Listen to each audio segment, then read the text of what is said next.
Tonight, Russians are risking jail time to protest Vladimir Putin's announcement of a military draft.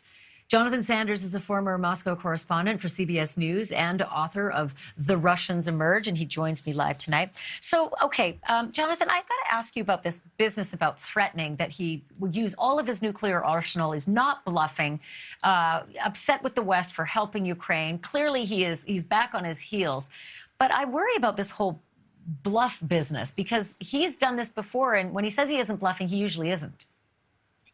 Actually, I think that's right. Putin released today a blunderbuss of bellicosity. And in that blunderbuss of bellicosity were several different messages. One message was clearly aimed at this week when they're going to try and have elections in the part of the territory that Russia has already seized. And when he says he's going to use any means necessary to defend the territorial integrity of Russia, he is specifically thinking about these parts where there's going to be a fake election. They're going to say, yes, we all want to be Russians.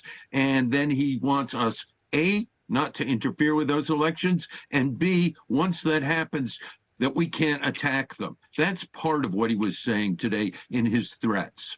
So Americans hear, I'm going to use my nuclear arsenal any way I want, or I'm going to use everything I have for mass destruction.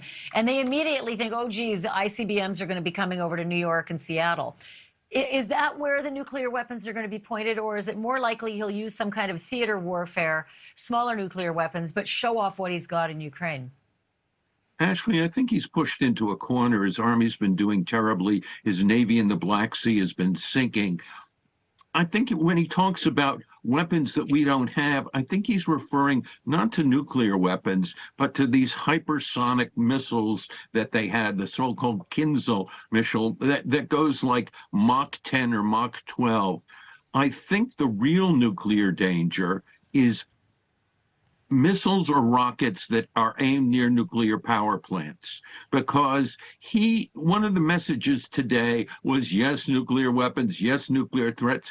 That's a big bass string in the American psyche, and he knows how to pluck it. More tactically, he is worried about us pushing with modern weapons against the territories he's trying to seize and hold. But it's still really scary, and a bomb near a nuclear power plant is really a dangerous thing. But nuclear waste goes up in the air, and if the wind's blowing one way, it goes to Belarus. If it's blowing another way, it goes to the Russian breadbasket heartland.